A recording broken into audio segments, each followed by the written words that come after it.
I'm Hope Logan. I'm an actor on Bold and the Beautiful, and many people really love both me and our Bold and the Beautiful drama. So I've come here to share updates about my beloved Bold and the Beautiful. Everyone, please subscribe and support me. If you do, I will keep coming every day with new updates for you. The tension builds quietly at first, like a whisper carried through the halls of Forrester Creations, where something unseen begins to stir beneath the surface of an otherwise ordinary day. Melissa Dillon, still shaken by the strange and persistent phone calls that have haunted her, tries to steady herself as she moves through her work, clinging to routine as a shield against the unknown. The voice on the other end of those calls had been unsettling, insistent, claiming there was unfinished business that refused to be ignored. And no matter how firmly Dillon tried to shut it down, it lingered like a shadow she couldn't outrun. On this particular Friday, that shadow finally begins to take shape, creeping out from the edges of mystery into something far more immediate and terrifying. A faint noise breaks the silence around her, subtle but unmistakable. And Dillon freezes, her instincts sharpening as she scans the room, sensing that she is no longer alone. The air feels heavier, charged with anticipation, as her eyes dart toward a rack of elegant dresses, where the slightest movement betrays the presence of someone hiding just out of sight. What happens next unfolds in a heartbeat, yet feels stretched into an eternity as the figure steps forward, revealing themselves in a moment designed to shock. Dillon's breath catches, her fear erupting into a piercing scream that echoes through the room, raw and uncontrollable, as the weight of the encounter crashes down on her. The scene is crafted to make it seem as though something truly sinister has emerged, someone dangerous and calculating, perhaps even a figure with dark intentions tied to past betrayals or hidden agendas. For a brief, chilling moment, it feels as though this could be the work of a true villain, someone capable of turning Dillon's life into a nightmare. And yet, beneath the surface of that fear, there's a subtle suggestion that things may not be exactly what they appear to be. The intensity of the moment, while undeniably real, carries a hint of misdirection, as if the truth behind the mask could be something far more complicated, even deeply personal. As speculation begins to swirl, another possibility takes root, one that shifts the tone from pure menace to something more twisted and emotionally layered. What if this isn't the act of an enemy at all, but rather a cruel and elaborate prank orchestrated by someone who knows Dillon all too well? The idea becomes even more compelling with the growing presence of Remy Price, whose connection to the story promises to unravel secrets that have long been buried. There's a history there, one that could be filled with mischief, rivalry, and unresolved tension, the kind that might manifest in games that blur the line between humor and harm. If Remy is indeed tied to Dillon as a half-brother or stepbrother, then this encounter takes on an entirely different meaning, transforming fear into a complicated mix of anger, betrayal, and disbelief. It's easy to imagine him lurking behind that dress rack, perhaps even wearing a mask to heighten the drama, drawing out the moment for his own amusement before revealing himself in a way that leaves Dillon reeling. The possibility becomes even more unsettling when considering Remy's past, his actions toward others proving that he's capable of crossing boundaries in ways that aren't easily dismissed. While his previous behavior carried genuine menace, this situation with Dillon might exist in a gray area, where intention and impact collide in unpredictable ways. What he sees as teasing or harmless mind games could feel like something far more threatening to her, especially given the buildup of those eerie phone calls. Regardless of the truth, one thing is certain: the encounter will leave Dillon shaken to her core, forcing her to confront not only the identity of the person targeting her, but also the deeper emotions tied to their connection.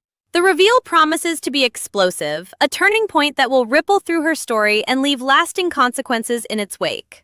Meanwhile, as one storyline teeters on the edge of revelation, another unfolds with a quieter, more introspective intensity.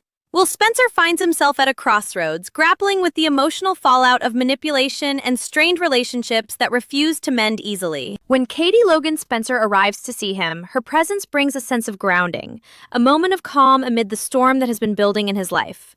Their conversation becomes a space for honesty, where Will can finally open up about the pressure he's been under, the ways Ivy Forrester's actions have complicated his world, and the lingering tension that continues to affect his connection with Elektra. It's not an easy conversation, but it's a necessary one, filled with vulnerability and the quiet hope that understanding might lead to clarity. Katie listens with the wisdom of someone who has seen her fair share of heartbreak and conflict, her perspective offering a guiding light through the confusion that clouds Will's thoughts. She doesn't simply offer comfort, she provides insight, helping him see beyond the immediate pain to the bigger picture that lies ahead. Her words carry weight, not because they promise easy solutions, but because they remind him that he's not alone in navigating these challenges. As their conversation draws to a close, there's a subtle shift in Will, a sense that he's beginning to find his footing again, even if the path forward remains uncertain. And as these two storylines continue to unfold side by side, one steeped in suspense and shocking revelations, the other grounded in emotional truth and guidance, the stage is set for a day filled with drama, intensity, and moments that will linger long after the screen fades to black.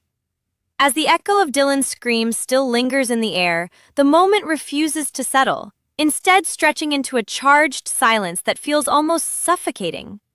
Her heart pounds wildly against her chest as she stares at the figure before her, her mind racing to make sense of what she's seeing, what she's feeling, and whether the danger she feared is real or something far more complicated. The dim lighting of the room casts long shadows that seem to dance along the walls, amplifying the uncertainty and turning every second into a test of her composure.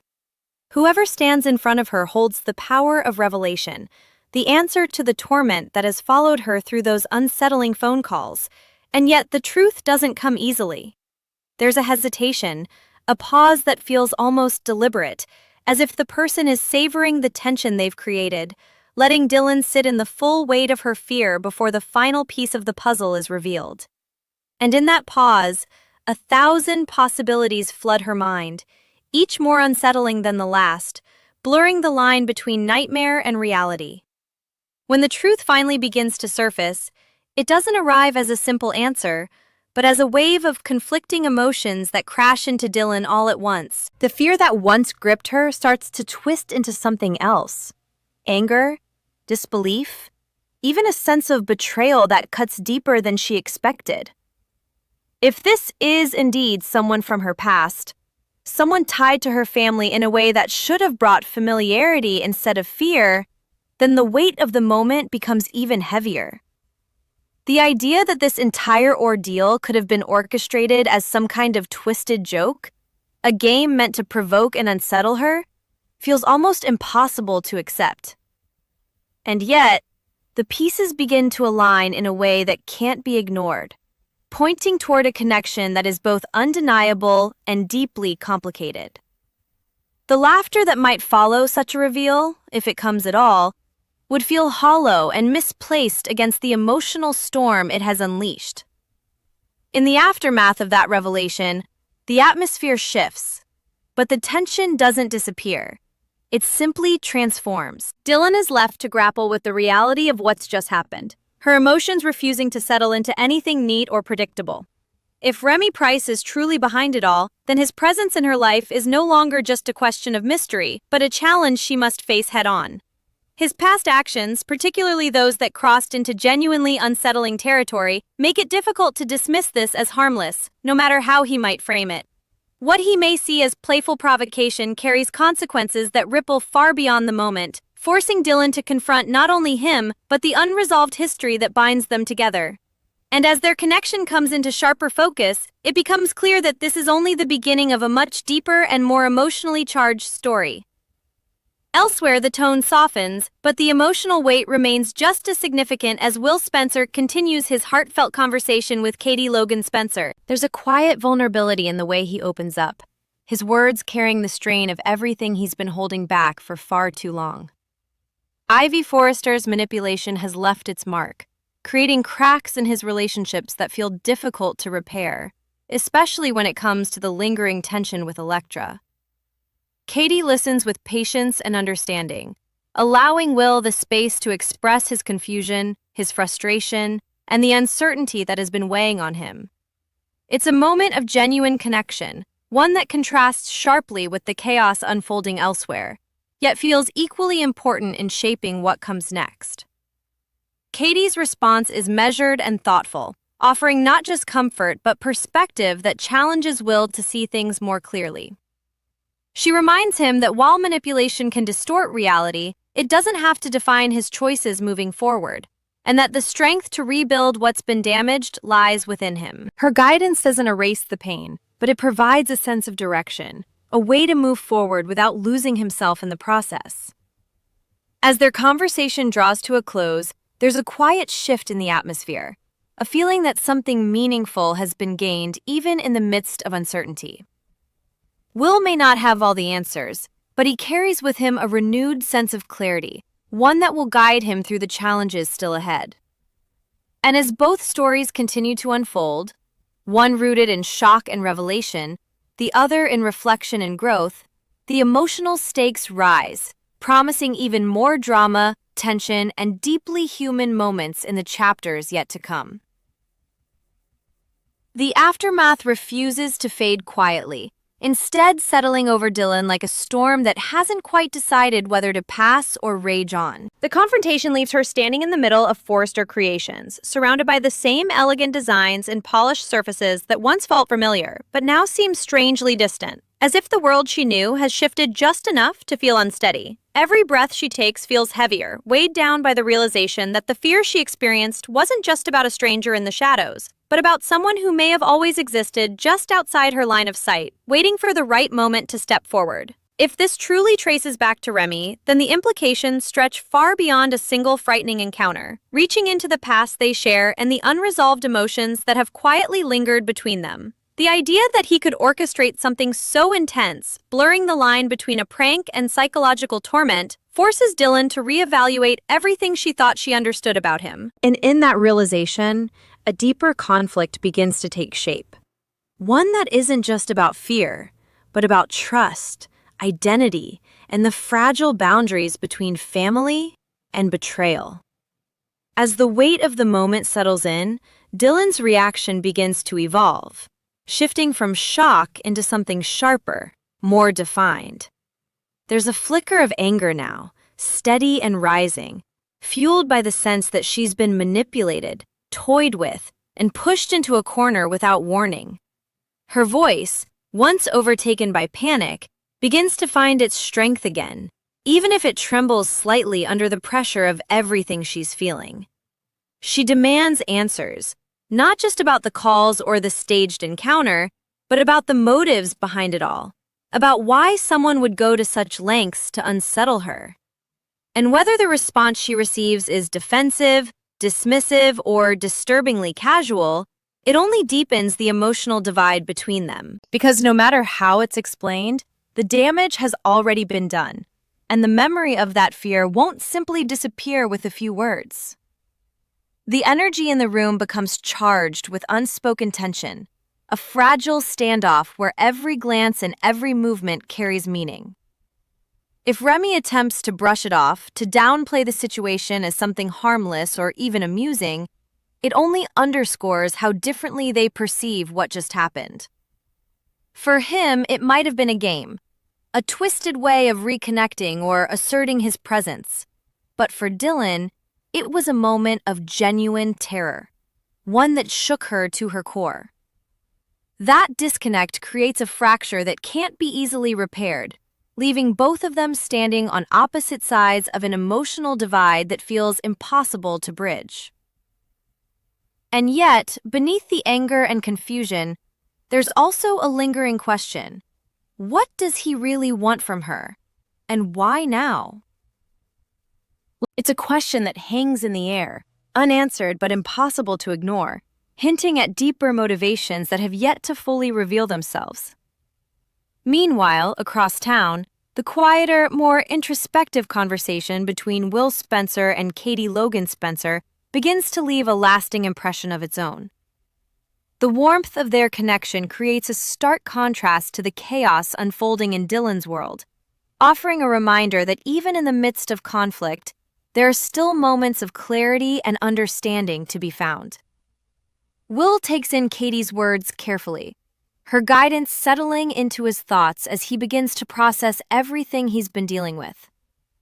The manipulation from Ivy Forrester no longer feels like an insurmountable force, but rather something he can confront with a clearer perspective, something he doesn't have to let define his decisions moving forward. And as he reflects on his strained relationship with Elektra, there's a sense that he's beginning to see a path forward, even if it's not an easy one. Katie, for her part, watches that shift happen in real time, recognizing the subtle change in Will's demeanor as he starts to regain a sense of control over his own story. Her role in this moment isn't to fix everything for him, but to remind him of his own strength, to help him rediscover the confidence that may have been shaken by recent events. There's a quiet pride in her expression, a reassurance that he's capable of navigating the challenges ahead, even when the path feels uncertain. And as their time together comes to an end, the atmosphere carries a sense of cautious hope, a feeling that while the road ahead may still hold complications, it's no longer as overwhelming as it once seemed. Back at Forrester Creations, however, that sense of hope feels much harder to grasp, as Dylan stands at the center of a situation that is far from resolved. The encounter has opened a door that can't be closed, bringing buried connections and unresolved tensions into the light in a way that demands attention. Whatever happens next will be shaped by the choices both she and Remy make in the wake of this moment. Choices that could either deepen the divide between them or force them to confront the truth of their shared past. And as the camera of this unfolding story pulls back just slightly, capturing both the intensity of Dylan's confrontation and the quiet resilience growing within Will, it becomes clear that this is only the beginning. The drama is far from over, and the emotional stakes are only rising, promising a continuation that will dig even deeper into the complexities of fear, trust, and the fragile connections that bind these lives together. The tension refuses to loosen its grip as the moment lingers, stretching into something far more profound than a single confrontation, as if the very walls of Forrester Creations are holding on to the echoes of what just transpired. Dylan stands there, caught between what she has just experienced and what it now means for her future, her thoughts racing faster than she can contain them. The shock may be fading, but in its place comes a sharper awareness, one that forces her to confront the reality of the situation with unflinching clarity. If Remy is truly at the center of this, then his reappearance isn't just unexpected, it's deliberate, calculated, and filled with intentions she has yet to fully understand. The weight of their possible connection presses down on her, raising questions about the past that may have been buried for a reason, questions that now demand answers whether she's ready or not. And as the silence between them thickens, it becomes clear that whatever comes next will not be simple, nor will it be easy to walk away from. There's a shift in Dylan's posture, subtle but powerful, as she begins to reclaim her sense of control, refusing to let fear dictate her next move. Her voice, though still edged with emotion, carries a firmness that wasn't there before, signaling that she's no longer willing to be the passive target in someone else's game. She presses for the truth, not just about the staged encounter, but about everything that led up to it: the calls, the secrecy, the calculated timing. Each question feels like a step forward, a refusal to remain in the dark any longer, even if the answers threaten to complicate her life in ways she can't yet predict. And in that moment, the dynamic between them begins to change, shifting from one of fear and uncertainty to something more confrontational, more balanced, as if Dylan is finally stepping into her own power. But power doesn't erase pain, and the emotional undercurrent of betrayal still lingers, refusing to be ignored. If Remy responds with anything less than sincerity, it only deepens the fracture between them, turning what could have been a tense but honest exchange into something far more volatile. The possibility that he might dismiss her feelings, or worse, justify his actions as harmless, adds fuel to a fire that is already dangerously close to burning out of control. Because for Dylan, this was never just a joke. It was a violation of her sense of safety. A moment that blurred the line between reality and fear in a way that cannot simply be undone. And yet, beneath all the anger, there's still that lingering thread of curiosity, a need to understand why he would go to such lengths, what he hoped to achieve, and whether there's something deeper driving his behavior. It's that question that keeps her rooted in the moment, unwilling to turn away until she gets the truth, no matter how uncomfortable it may be. Across town, the emotional rhythm takes on a gentler cadence, as Will Spencer begins to carry Katie Logan Spencer's words with him, letting them settle into his thoughts like a quiet reassurance. There's a sense of reflection in the way he processes everything they discussed, as if he's slowly untangling the emotional knots that have been tightening around him. Ivy Forrester's manipulation no longer feels like an insurmountable force, but rather something he can face with a clearer perspective, something he can push back against instead of allowing it to define his relationships. The tension with Elektra still lingers, unresolved and delicate, but there's a growing sense that it doesn't have to remain that way forever. And as Will considers his next steps, there's a subtle shift in his demeanor, a quiet determination beginning to take shape beneath the surface. Katie, watching him from a distance as their conversation draws to a close, seems to sense that change, her expression softening with a mixture of relief and hope. She knows better than anyone that growth doesn't happen overnight, that clarity often comes in small, hard-earned moments rather than sweeping transformations. But this feels like a beginning, a turning point that could lead Will towards something stronger, something more grounded than where he's been. Her presence, steady and reassuring, leaves an imprint that lingers even after she's gone, a reminder that guidance and support can make all the difference when navigating uncertain paths. And as Will stands there, quietly absorbing everything, it becomes clear that he's no longer as lost as he once felt. Back at Forrester Creations, however, the storm is far from over, and the emotional intensity shows no signs of fading anytime soon. Dylan and Remy remain locked in a moment that feels suspended in time, each waiting for the other to reveal just a little more, to push the conversation toward a truth that refuses to stay hidden. The air between them is thick with unresolved tension, charged with the kind of energy that can either lead to confrontation or revelation, depending on what happens next. And as the scene slowly begins to pull back, capturing the weight of everything left unsaid, it becomes clear that this story is only just beginning to unfold. The questions raised here will not be answered easily, and the consequences of this encounter will ripple outward, touching every corner of their lives in ways they can't yet foresee. In this world of tangled relationships and hidden motives, one thing remains certain. The deeper they dig, the more complicated everything becomes. And the truth, when it finally comes to light, may change everything.